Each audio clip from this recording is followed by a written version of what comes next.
Somewhere I read of the freedom of speech. Et qui défendait la liberté d'expression. The moment you limit free speech, it's not free speech. Somebody will say, oh, freedom of speech, freedom of speech. These are foolish people. Welcome to Clear and Present Danger, A History of Free Speech, by Jakob Mshangama. Clear and Present Danger relies on the generous support of FIRE, the Foundation for Individual Rights in Education, Frit Ord, and the Politiken Foundation. Episode 15. Paper Bullets. The Forgotten 17th Century Martyrs for Radical Free Speech and Democracy. Great Britain is a special place. Not only am I personally very fond of many things British, but British events and historical figures play a crucial role in the global history of free speech. That holds true even today, as Britain tries to come to grips with how to handle free speech in a digital world. In July 2018, a committee in the British Parliament issued a report on fake news. The report recommended establishing clear legal liability for the tech companies to act against harmful and illegal content on their platforms.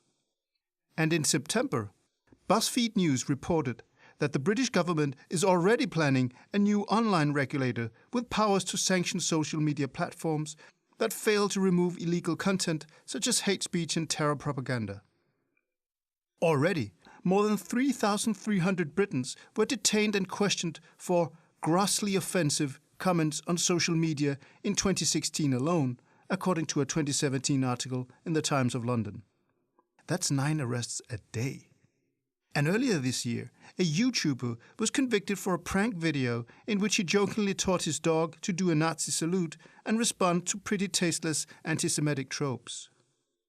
Apparently, targeting offensive behavior is also a top priority for British police. In 2014, Police Scotland tweeted that they would monitor and investigate any offensive comments on social media.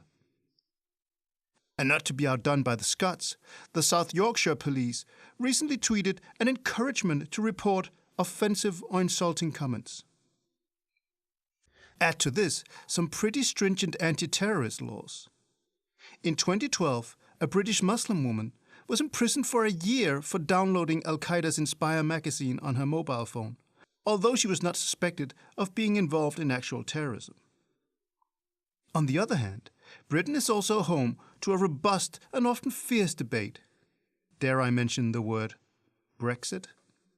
And some of the most eloquent, smart, and wittiest defenders of free speech, ready to call out heavy-handed attempts to curb the tongues of Britons. These modern clashes over the permissible limits of free speech in 21st century Britain have long and deep roots in British history.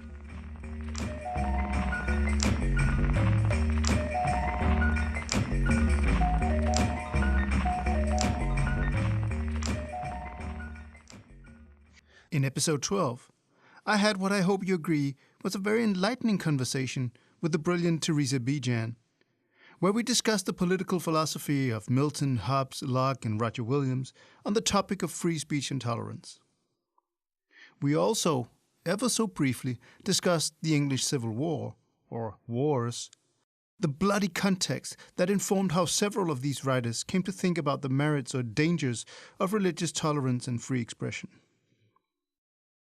But 17th century England saw many other developments which were central to the breakthrough of free speech as an individual constitutional right in the 18th century. Not least events in the tumultuous 1640s, where a group of radicals forced a discussion of first principles by demanding full liberty of conscience, abolishment of censorship, equality before the law, and representative democracy with universal male suffrage. As such, the so-called levelers pried open a window that was swiftly shut back up, not to be fully reopened until more than a century later on the other side of the Atlantic. But before we get to the levelers and the famous Putney debates, we probably need a brief historical overview and context focusing on developments in English censorship and religious tolerance. In episode 11, we left England during the long reign of Queen Elizabeth I, whose rule was less bloody than that of her sister Mary, but nonetheless introduced tight controls and stiff penalties for dissent, though more rarely for erroneous religious belief as such. Of course, outright blasphemy such as denying the divinity of Christ might still provoke the kindling of occasional human bonfires in Elizabethan times. Elizabeth died in 1603, paving the way for James I. He too was given to fighting anti-Trinitarians with fire, as Bartholomew Leggett and Edward Whitman would find out in 1612. But they were also the last Englishmen to be burned for their religious beliefs, and with them prosecutions for the strange case of blasphemous heresy, a sort of mix between blasphemy and heresy, or wrong religious belief, became the exception for almost 30 years. Not that James didn't have his red lines. He seriously loathed Socinians and Baptists. Socinians had thrived in the mild religious climates of Poland, Lithuania, and Transylvania, as we discovered in episode 11. And from there, Socinianism spread westwards and across the Channel. Socinians, who would later develop into Unitarians, rejected not only the divine nature of Christ, and thus the Trinity, but also most sacraments, as well as one of the centerpieces of Calvinist belief, predestination, which was incompatible with the Socinian belief in free will. Socinians also rejected any official worldly authority in matters of religion. The great historian of blasphemy, Leonard Levy, argues that Socinianism became as hated, despised, and persecuted in the 17th century as Anabaptism had been in the 16th. Baptists, not to be confused with Anabaptists, rejected infant baptism, predestination, and were absolutely adamant in their belief in the strictly personal relationship between God and man, and that membership of the church was therefore voluntary. But by rejecting the authority of the State Church of England, Baptists and Socinians also rejected the authority of the head of the church, a certain guy called James, aka the King. This made them separatists, and therefore liable to persecution when their rejection of authority became too demonstrative and vocal. But their particular religious beliefs and vulnerable situation also made Socinians and Baptists unusually tolerant. And apparently, it also made some Baptists incredibly brave, or reckless, depending on your temperament.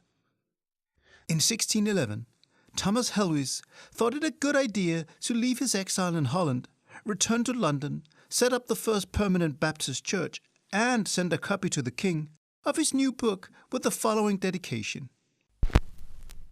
The king is a mortal man, and not God, therefore hath no power over the immortal souls of his subjects to make laws and ordinances for them, to set spiritual lords over them. Helwys' audacity saw him put behind bars, where he died around 1616. But his book, A Short Declaration of the Mystery of Iniquity, became the first English work to argue for complete and universal religious freedom. And by universal, he didn't mean all Christians. Based on a deeply evangelical belief, Helwys argued for the separation of church and state. And when it came to the hated Catholics, whose pope he considered the Antichrist, Helwys nonetheless insisted that they be tolerated. For we do freely profess that our Lord the King has no more power over their consciences than over ours, and that is none at all. For our Lord the King is but an earthly king, and he has no authority as a king, but in earthly causes. And if the king's people be obedient and true subjects, obeying all human laws made by the king, our Lord the King can require no more. Oh, and that goes for non-Christians too. For men's religion to God is between God and themselves. The king shall not answer for it. Neither may the king be judged between God and man. Let them be heretics, Turks, Jews, or whatsoever. It appertains not to the earthly power to punish them in the least measure. In many ways, Helwys sounds like Roger Williams, whose idea of mere civility and robust toleration was detailed by Teresa Bejan in episode 12. Only Helwy's short declaration predates William's bloody tenant of persecution by 32 years. In the following years, books by fellow Baptists Leonard Busher and John Merton pushed the tolerationist agenda further. And Merton, writing in 1615, even took it to the next level. If you favor full religious toleration, you might still draw the line at outright blasphemy or atheism. Sebastian Castellio's famous condemnation of Calvin for burning Servetus was accompanied by a small asterisk. For if Servetus had been an atheist blasphemer rather than a Christian heretic, Castellio would not have been so outraged. He defended unorthodox belief in Christianity, not the vilification or outright rejection thereof. To Merton, blasphemy was certainly an abhorrent sin, blocking the way to salvation, but he still denied worldly powers the right to punish sinful blasphemers. That decision must be left to God on the final day, not to men who was given no such power by God, and who by killing a sinner might prevent him from mending his ways and obtaining salvation. Talk about radical toleration. Merton fared no better than Helwys. He too was imprisoned and spent the last miserable 13 years of his life in Newgate prison. The Baptist radical toleration is one of history's curveballs to those who wish to advance a simplified ideological narrative of the history of religious toleration and free speech. On the one hand, you had a deeply religious and intolerant monarchy building on centuries of legal and theological precedent, Protestant and Catholic, for enforcing religious conformity through often bloody repression. On the other hand, you have a small group of fervent religious believers insisting that the very pages of Scripture, which centuries of monarchs and their church officials had protected through coercion, demands that every human being be allowed to follow his own conscience in matters of religion. That even the mightiest king has no just authority to establish or enforce any official church doctrine, and that even the lowliest subject must be absolutely free to pursue religious truth, even if that means rejecting Protestantism for Catholicism, Islam, or Judaism. So Christianity could be interpreted as both deeply intolerant and radically tolerant. To be sure, at this point in history, the intolerant camp very much held the upper hand and would continue to do so for more than a century. But at the dawn of early modern tolerance and freedom of conscience, the radical proponents of these outrageous ideas were not atheists or skeptics, but fiercely devout and evangelical Christians prepared to pay for their principles with their freedom. Now, while the Baptists might have been principled, their message didn't exactly go viral. There were less than 150 members of the Baptist Church in London around this time, and few were prepared to stand up for them. James also had censorious tendencies when it came to books and pamphlets. In his 22 years as monarch, there were 25 recorded instances of pre- or post-publication censorship of books, including the burning of offending works. Elizabeth only initiated 23 such instances during her 45-year reign. But James also actively used the printing press to his own advantage by publishing propaganda aimed at shoring up support for his rule and policies. He cleverly mixed religion and politics by insisting that he ruled by divine right, which meant that opposition to James was opposition to God. As he wrote in his book, The True Law of Free Monarchies, which he liked to quote to Parliament. The state of monarchy is the supreme thing on earth. As to dispute what God may do is blasphemy, so is it treason in subjects to dispute what a king may do. When James died in 1625, a new dynamic duo took over the reins of censorship and defined the limits of tolerance anew. King Charles I and his chief enforcer, the Bishop of London, and from 1633, Archbishop of Canterbury, William Laud, demonstrated an often ruthless willingness to enforce religious uniformity and crack down on political dissent and seditious tendencies. Ultimately, Charles and Laud's intolerance and censorious instincts contributed to the disastrous consequences that befell them both. For the main thrust of their repression was aimed at the fiercely Protestant Puritans and not the tiny group of Baptists and Socinians that James had been able to thwart without breaking sweat. From 1625 to 1640, some 70 cases of post-publication censorship were initiated. Add to this a stricter licensing system through a Kafkaesque multi-tiered system involving both bishops, the wonderfully named Latin secretary, and the private print monopoly of the Stationers' Company. And as we heard in episode 12 with Teresa Bijan, Laud became especially hated for his vigorous enforcement of the Book of Common Prayer and the 39 articles that defined Anglicanism, which caused thousands of Puritans disgusted with the popish practices of Anglicanism to pack their bags and go west. To these Puritans, Laud's elaborate church ceremonies amounted to Arminianism, a dreaded halfway house on the backsliding road from the true religion of Protestantism to full-blown popery. In the 1620s, Charles issued several proclamations tightening religious censorship. And in 1629, Charles got so sick and tired of quarreling with Parliament that he dissolved it, initiating a period of personal rule lasting 11 years.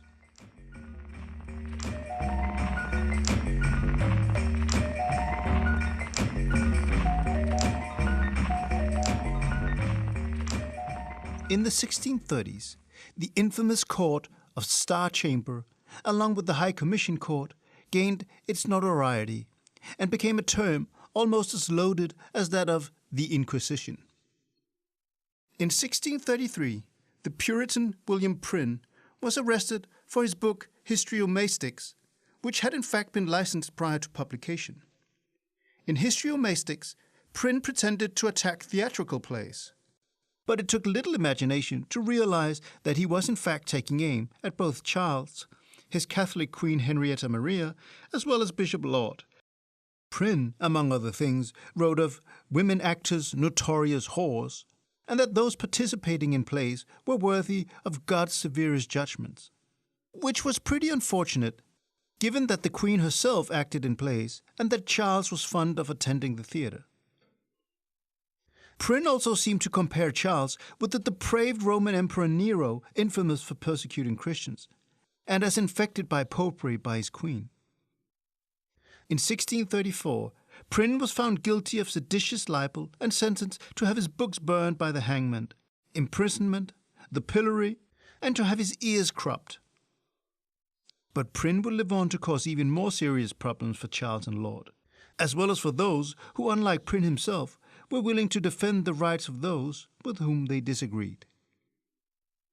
But Puritan dissent kept pouring out of the presses.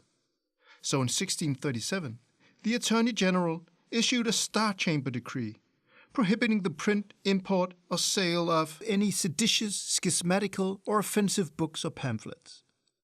Even permissible books had to be registered in the Stationers' Register, and so did the full imprimatur of the licensor, the names of the printer, and the author. But the decree also put the Archbishop of Canterbury, i.e. Laud, and the Bishop of London in control of the oversight of the book trade, and gave the Star Chamber and High Commission jurisdiction when it came to the enforcement. Censorship was now ecclesiastical in nature. Punishments were also sharply increased. Anyone guilty of setting up or working in an illegal printing press shall from time to time be set in the pillory and whipped through the city of London. The decree ensured that printers towed the line of licensing, and the number of unlicensed publications slowed considerably the following years. In 1639, the writer and politician Henry Wotton wrote, "My lodging is so near the Star Chamber that my pen shakes in my hand." And Wotton was not fretting without cause. For 2 years earlier, Prynne would once again become the protagonist of a sadistic drama. While in prison, Prynne kept writing anonymous Presbyterian pamphlets attacking Laud and Arminianism.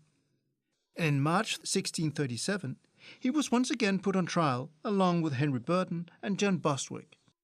The three men were charged with writing and publishing diverse scandalous books and libels against the whole clergy of the kingdom and against the government of the Church of England. Which in a certain sense was true, since they pulled no rhetorical punches against the Laudian ecclesiastical and legal regime. All three had their ears cut off, though Prynne only had stumps left to dismember, and so they were. But then there were other parts of his head left to mutilate. Prynne had his cheeks burned with the letters S and L for seditious libeller, though Prynne quipped that the letters stood for stigmatis laudis, the mark of Lord.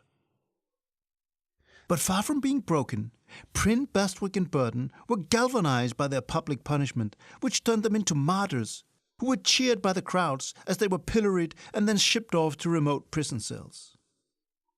One historian argues that Prynne, Bastwick and Burton transformed punishments meant to humiliate and marginalize into a triumph of propaganda, which did much to strengthen the Puritan cause and blacken Charles and Laud's policies and religious agenda. Prynne, Bastwick and Burton were exactly the types of Presbyterian zealots that Thomas Harp suggested it would have been better to kill in order to avoid the bloody consequences about to engulf England, as you may remember from episode 12. Charles did not start chopping off heads, but he did up the ante further. In 1638, another Puritan was punished by the Star Chamber for his role in smuggling unlicensed books from Amsterdam. His name was John Lilburne, or Freeborn John. In a few years, he will become absolutely central as the most prominent figure calling for radical tolerance and free speech among the so-called levelers. But in 1638, Lilburne's procurement of seditious books saw him tied to an ox cart and whipped through London from Fleet Prison to New Palace Yard at Westminster. My Google Maps says that that's a tortuous trip of some 1.8 miles. Well, at least he got to keep his ears. But as with Prynne, Burton and Bastwick, the crowd was with Lilburne, who was cheered rather than jeered. Lilburne perfected the role of martyr as he loudly protested while being pilloried, and when gagged, produced illicit pamphlets from under his shirt which he threw to the adoring crowd. And like Prynne, Lilburne would use his time behind bars to write influential and subversive pamphlets, eroding the support for king and archbishop. His newfound martyrdom gave him the perfect platform to pose as the persecuted champion speaking truth to power on behalf of the ordinary people's suppressed liberty. This was a role which he would perform again and again in the next decade, though Lilburne wasn't playing, and neither were his many opponents. Charles and Laud were not only creating trouble for themselves in England. In that most fateful year of 1637, Charles stepped on a particularly spiky thistle when he sought to impose the Book of Common Prayer on the proudly Protestant and austere Scottish Kirk. Bad move. When the bishop and dean in St. Giles Cathedral in Edinburgh started reading from the prayer book, the fiercely Presbyterian Scots went ballistic and rioted against this black popish superstitious service book. There's a great contemporary account, which really should be quoted in a heavy Scottish accent. But since the police in Scotland once tweeted that it would monitor social media for offensive comments, I'm not going to tempt fate by mangling 17th century Scottish, so you'll just have to make do with my Danglish. The dean, Mr. James Hanna, was mightily upbraided. Some cried, "He's one of a witch's breeding and the devil's offspring. No wholesome water can come forth from such a polluted fountain." One did cast a stool at him, intending to have given him a ticket of remembrance, but ducking became his safeguard at that time. The bishop barely escaped alive. But when things calmed down, the Scots, now known as the Covenanters, adopted a new and more clever strategy. They flooded England with pamphlets attacking the popish designs of Laud and Charles, stirring the pot of English Puritan dissent and paranoia. To avoid licensing and detection, the Scots also employed printing presses in the Netherlands. You might think of it as an early modern version of VPNs. And apparently it worked, because in 1639, Charles issued a proclamation to his loving subjects. They were to stop receiving seditious pamphlets from Scotland and hand those received over to the magistrate. The proclamation was printed in an unprecedented 10,000 copies. It didn't exactly do the trick, though, and instead of going silent, the Covenanters defeated Charles' English troops in battle.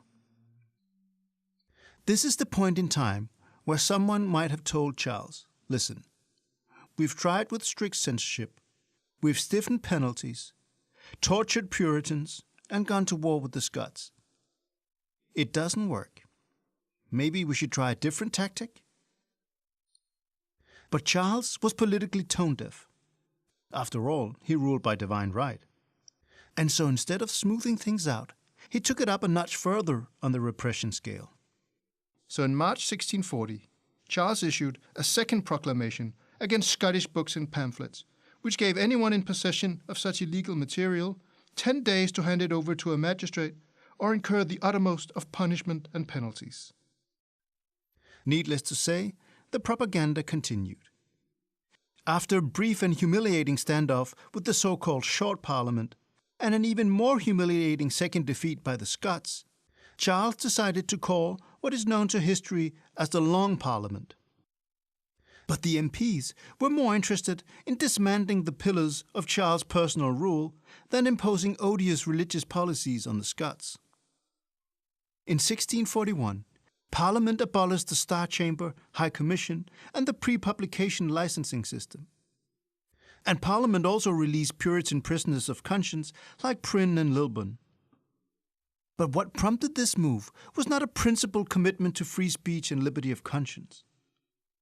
The famous Root and Branch petition, signed by 15,000 Londoners and presented to Parliament in December 1640, complained first that the Laudian licensing regime had been responsible for the hindering of godly books to be printed and the blooding or perverting those which they suffer. So far, so liberal.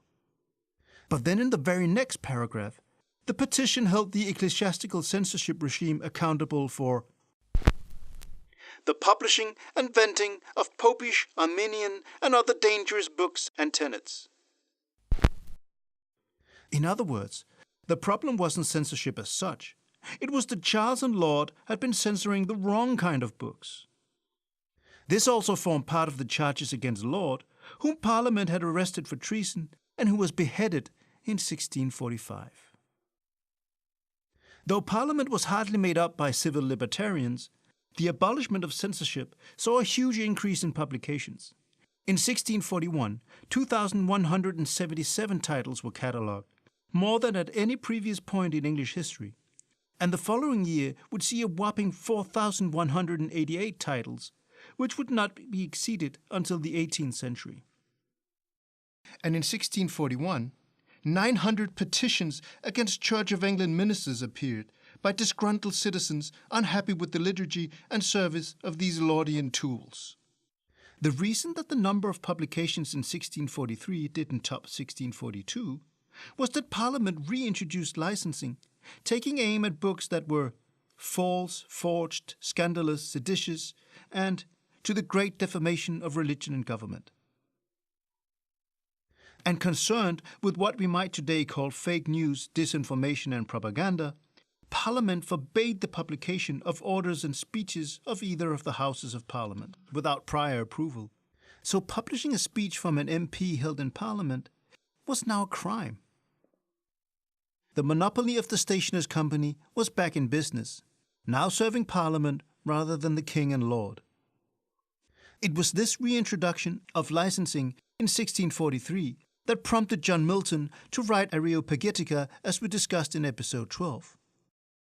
Historian Randy Robertson has compiled a marvelous British index of books and pamphlets licensed between 1641 and 1700. You can find the link at freespeechhistory.com. To no one's surprise, the relationship between Charles and Parliament broke down, and events in Scotland and then Ireland saw things spiral out of control in 1642. I'm not going to get lost in the ins and outs of the Civil War, but for those of you who want the full bells and whistles, podcast history legend Mike Duncan provides a detailed and entertaining narrative in Season 1 of his Revolutions podcast. You can find a link on freespeechhistory.com. Charles' attempt to impose the Common Prayer Book on the Scots and his suppression of Puritan dissent was a masterclass in the sunk cost fallacy. It says that you're on the path to disaster when decisions are based on the amount of time and resources you've spent on an endeavor, even when your repeated failure means you really should just get the hell out of the hole you're busy digging deeper. Although one 17th century historian laid the blame for Charles's demise on anti-royalist propaganda rather than Charles's policies. I know not any one thing that more hurt the late king than the paper bullets of the press. It was the scandalous and calumniating ink of the faction that from then blackened him and represented all his words and actions to the misguided people, who would difficultly have been persuaded to such a horrid rebellion if they had not first been prepossessed by the tongues and pens of the faction. But God knows that Charles tried to silence the printing presses that bled him of support, one paper cut at a time. And what might have happened if Charles had just tolerated Scottish Presbyterianism and shown latitude towards Puritan sentiments? Might a more tolerant attitude have resulted in fewer of those paper bullets which the censorship that prompted the PR nightmare in the first place was unable to stop? I guess we'll never know.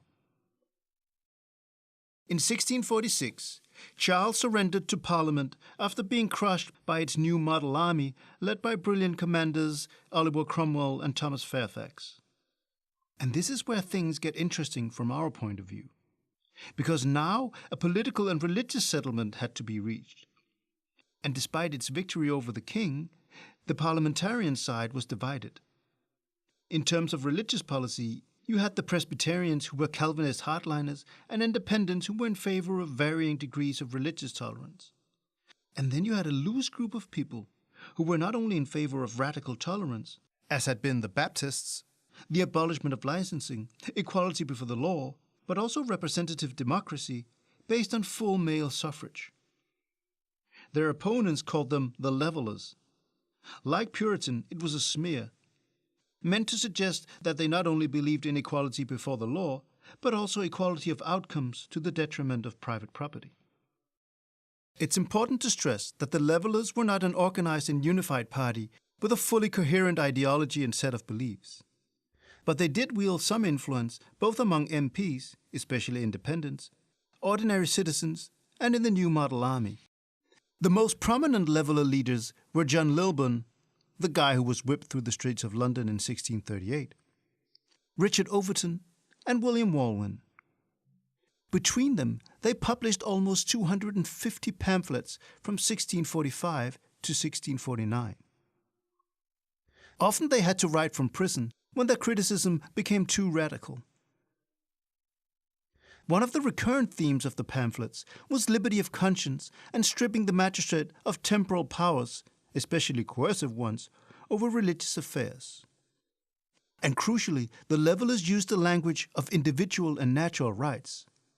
Lilburn often appealed to the rights of free-born Englishmen. Historian Rachel Foxley sums up Leveler views on authority and hierarchy like this. There was no natural human hierarchy in matters of religion, just as there were no natural human hierarchy in political authority. Any authority of one person over another would have to be created by consent, using the original power of the person consenting to be governed. Sound familiar? In 1645, Lilburn got himself into trouble. He increasingly attacked the Presbyterians for their intolerance on religion and free speech. In one pamphlet, he wrote of that insufferable, unjust, and tyrannical monopoly of printing, with its suppression of the declarations of the just rights and liberties of the free-born people of this nation. And one of his prominent targets was none other than William Prynne, who might have lost his ears for his writings and reveled in his martyrdom back in 1637. But now Presbyterians were dominant in Parliament, and Prynne was motivated by religious zeal, not liberty of conscience or the tolerance of dangerous ideas. When attacked by Lilburn, Prynne complained to a parliamentary committee, and Lilburn was arrested, though quickly released. But shortly thereafter, Lilburn managed to get himself locked up for longer, twice, this time for attacking MPs. This caused William Walwyn to write a public letter to Loeben called England's Lamentable Slavery, in which he accused Parliament not only of violating ancient right in the Magna Carta, but also of acting as oppressive as the very King and Court of Star Chamber, which the parliamentary side had defeated and abolished in the name of liberty. The letter was followed up in 1646 by the remonstrance of many thousand citizens, another protest against Lilburn's imprisonment, and thought to be written by Walwyn and Overton. The remonstrance is often described as the foundational Leveller document. It's addressed to members of Parliament whom, according to the authors, was betraying the causes that justified revolting against the king. The word oppressive or oppression is mentioned 19 times throughout the document. And the remonstrance sets out Leveller beliefs in popular rather than parliamentary sovereignty, liberty of conscience, and freedom of the press. The authors wrote that neither Parliament nor none else can have any power at all to conclude the people in matters that concern the worship of God. And surely, if we could not confer this power upon you, ye cannot have it, and so not exercise it justly. Nay, as we ought not to revile or reproach any man for his differing with us in judgment, more than we would be reviled or reproached for ours, even so ye ought not to countenance any reproachers or revilers or molesters for matters of conscience, but to protect and defend all that live peaceably in the commonwealth, of what judgment or way of worship whatsoever. The Levellers also urged Parliament to allow free speech and let the imprisoned presses at liberty, that all men's understanding may be more conveniently informed and convinced, as fair as is possible by the equity of your proceedings. The remonstrance concluded by urging Parliament to fulfill its task of letting the people live in natural and just liberty, agreeable to reason and common equity. But for Overton, the immediate effect of the remonstrance was not more but less liberty. He was arrested and put behind bars. Their imprisonment and sense of betrayal by former allies likely helped radicalize Leveller political ideology and demands. And these would be tested at a number of famous debates where civilian and army Levellers sought to convince Cromwell and Ireton, now known as the Grandees, of the need for ambitious constitutional reforms. More specifically, the Levellers wanted a unicameral parliament based on universal male suffrage, but which had no power to compel religious belief or opinion. Later, they would also add equality before the law and due process in an elaborate Bill of Rights in their proposed written constitution. These ideas were set out in writings and manifestos such as the Agreement of the People, which were discussed at the famous Putney debates in 1647. This is where a legendary exchange between the Leveller Colonel Thomas Rainborough and the Grandee Henry Ireton took place. Rainborough made the case for universal suffrage and democracy. I think that the poorest he that is in England hath a life to live as the greatest he, and therefore truly, sir, I think it's clear that every man that is to live under a government ought first by his own consent to put himself under that government. And I do think that the poorest man in England is not bound in a strict sense to that government that he hath not had a voice to put himself under. To which Ireton coolly replied, No person hath a right to an interest or share in the disposing of the affairs of the kingdom, and in determining or choosing those that shall determine what laws we shall be ruled by here. No person hath a right to this, that hath not a permanent fixed interest in this kingdom. In other words, for Ireton, property, not citizenship alone, was the necessary basis for any democratic rights. Okay, so now it's time for another of my homemade analogies. Classicists and historians, prepare to cringe and wince. You may remember from episode 1 and 2, as well as the expert opinion with Professor Paul Cartledge, that the Athenian democracy and Roman Republic had different conceptions of free speech and popular government. The Athenian democracy was based on isegoria, or equality of speech, and was a direct democracy where all freeborn Athenian men had a voice and vote in the affairs of state. In the Roman Republic, free speech was included in the concept of libertas, but was exercised by the senatorial class and men like Cicero in speeches in the Senate or before popular assemblies. Unlike in Athens, the Roman plebs were not allowed to speak in these assemblies and only got to affirm or reject the proposals put before them after listening to speeches from the elite. So you could argue that the levelers were claiming a form of isegoria with full suffrage for all freeborn men regardless of property, albeit through representative and not direct democracy, whereas Cromwell and Ireton were in favour of a more restrictive form of libertas, where only the propertied classes were given a say in the affairs of state. For the levelers, free speech and democracy went hand in hand and required giving a voice to the people through their representatives and the abolishment of licensing laws. For the grandees, democracy had to be limited to a select few, both in terms of who could vote and who was allowed to speak in public.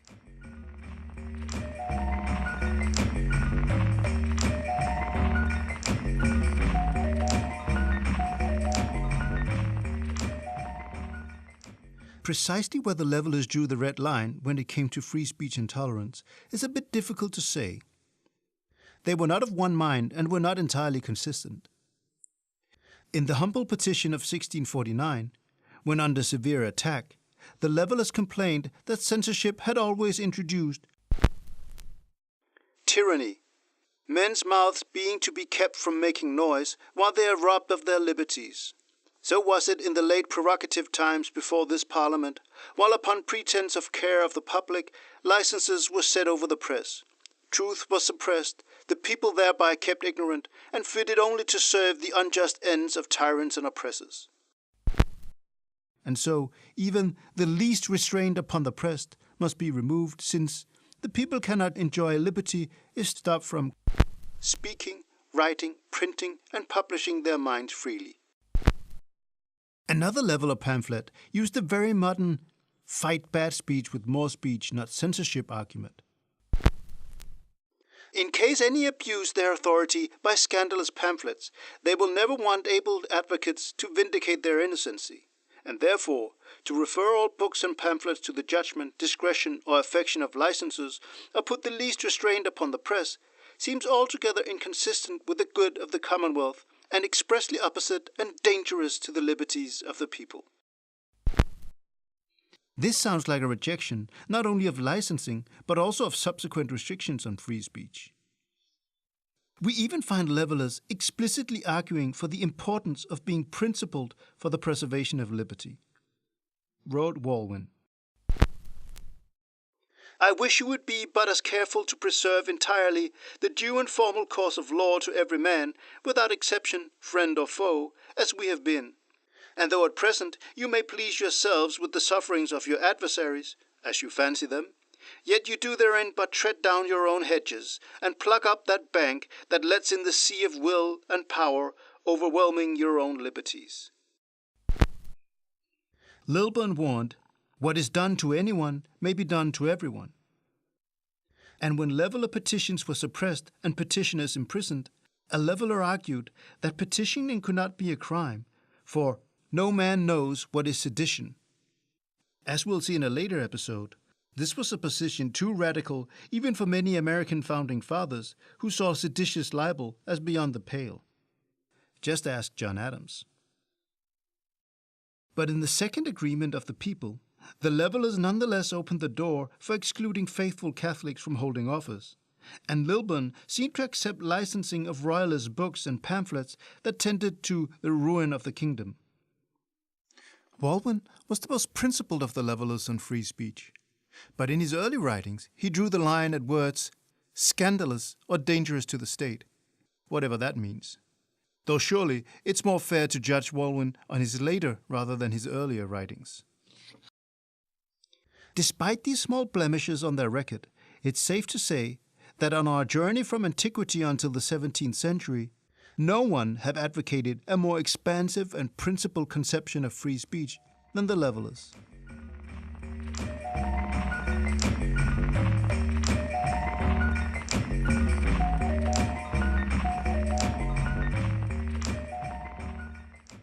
But the idea of democracy and almost limitless free speech remained a pipe dream. The grandees were able to reject the leveler demands and steadily moved in the direction of increasing censorship and punishment for unlicensed printing, sedition, and treason.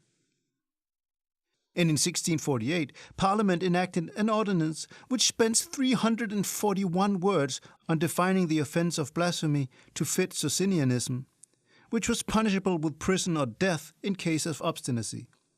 And in 1649, Parliament gave the Council of State draconian powers to arrest, interrogate, and imprison.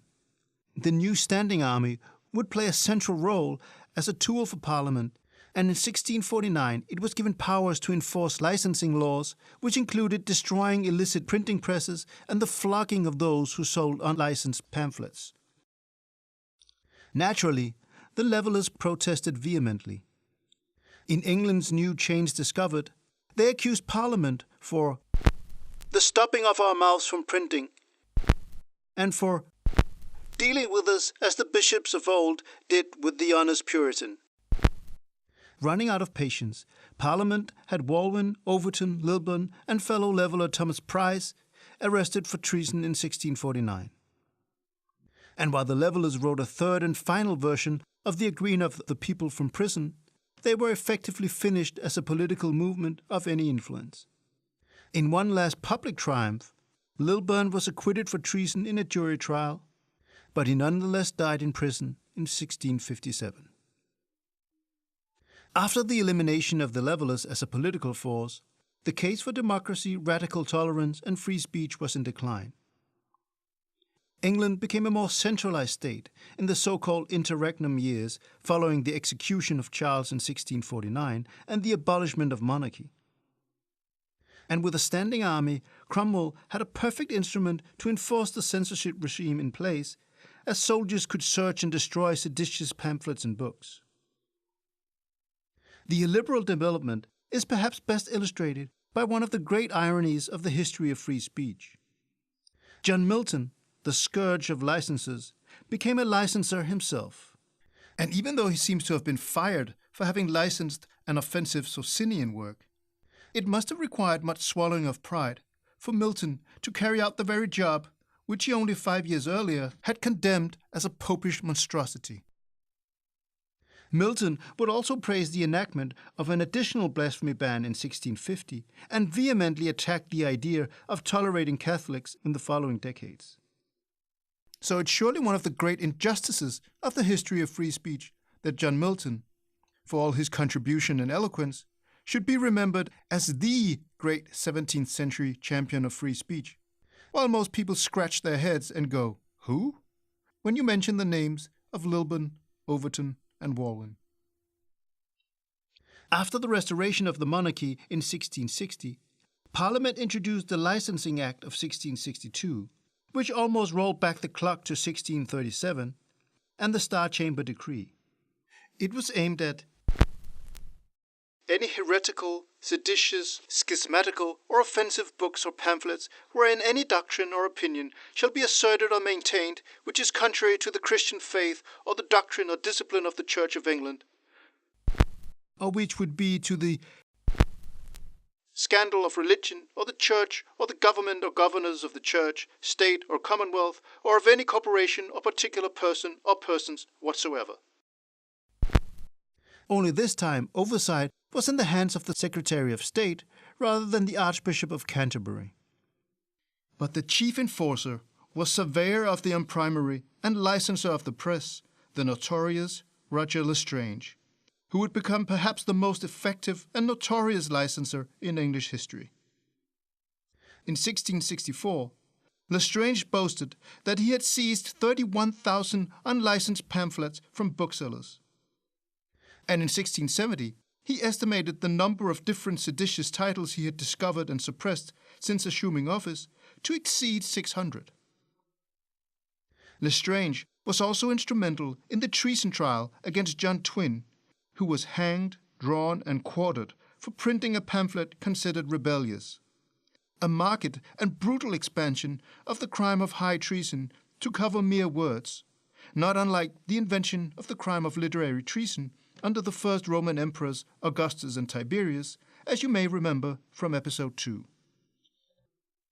These were indeed dark days for the rights of free-born Englishmen. Nonetheless, in 1664, the English historian Richard Atkins lamented the consequences of loosening censorship by monarchs in the previous century.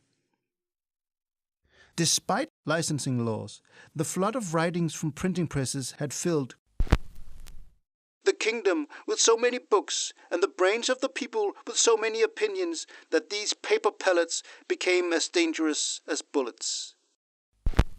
Among the bullets with the longest half-life and which provoked the most durable opinions in the brains of people for centuries to come were the radical ideas of democracy, free speech, and religious tolerance, which the revelers rapid-fired indiscriminately into the public imagination in the last half of the 1640s.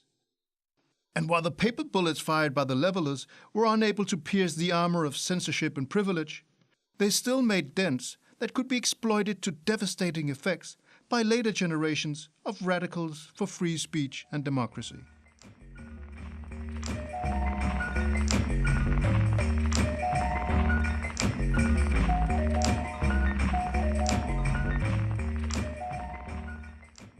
If the idea of liberty of conscience, free speech and democracy was already developed in the first half of the 17th century, why do we so often hear that these are Enlightenment values? Why do we worship the names of Spinoza, Diderot, Jefferson and Paine, but never hear of Loeben, Overton and Walwyn? One reason might be that the levelers fought a lost cause and were swiftly defeated. Had the agreement of the people been as influential in shaping England's political landscape as Tom Paine's common sense was to be for the idea of American independence, the levelers would undoubtedly be celebrated as intellectual rock stars. Yet levelers' ideas of free speech and democracy were vastly more radical and egalitarian than even the Whiggish principles that triumphed with the Glorious Revolution of 1688 and the Bill of Rights in 1689. But historian C.J. Davis provides another interesting argument that distinguishes the justifications for liberty of conscience that motivated deeply devoted Puritans on the one hand and secular-minded radical Enlightenment thinkers on the other. I should say that Davis' interpretation is not undisputed among historians, and I think, or maybe I hope, that he is perhaps too ungenerous. But his words of warning are a helpful corrective to those who see a direct line from the levelers to modern secular democracies, where both socialists on the left and libertarians on the right have tried to claim the levelers as theirs. Davis argues that for the Puritans, the central justification for religious liberty was not based on self-determination or autonomy from authority. And while the levelers were more principled and expansive than other Puritan proponents of tolerance, Davis argues that ultimately they too were motivated by religious rather than civil ideas. In Davis' words, "The claim of liberty of conscience had virtually nothing to do with a claim to direct or manage ourselves. It was a claim to be free to submit to the governance of God rather than to any other authority." So man was not free to surrender his conscience to the magistrate because his conscience was not free to give away, but had to conform to the dictates of God. Ultimately, liberty of conscience would, many Puritans believe, result in religious uniformity, which was seen as a good.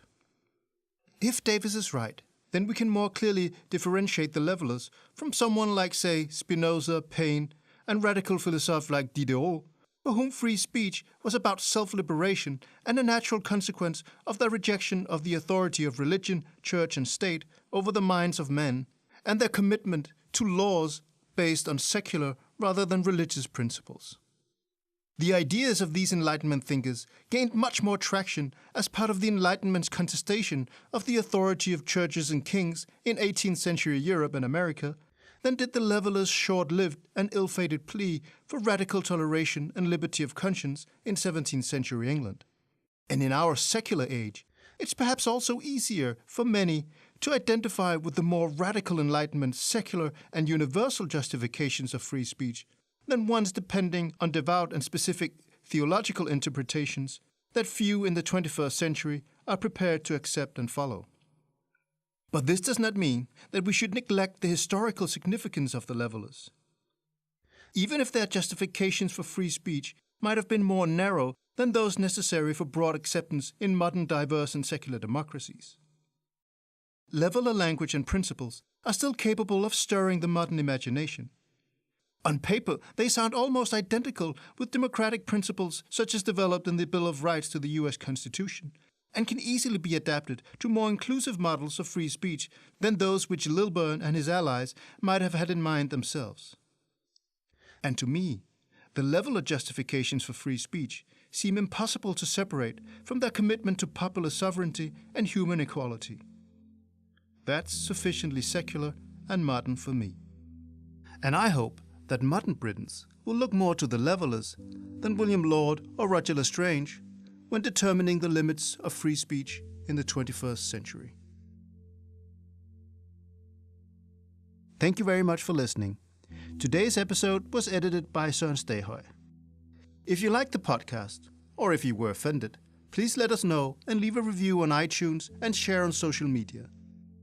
And if you're in London this weekend, I'll be speaking at the Battle of Ideas Festival at the Barbican on Saturday the 13th of October, and would love to meet and talk with any followers of the podcast while I'm in town.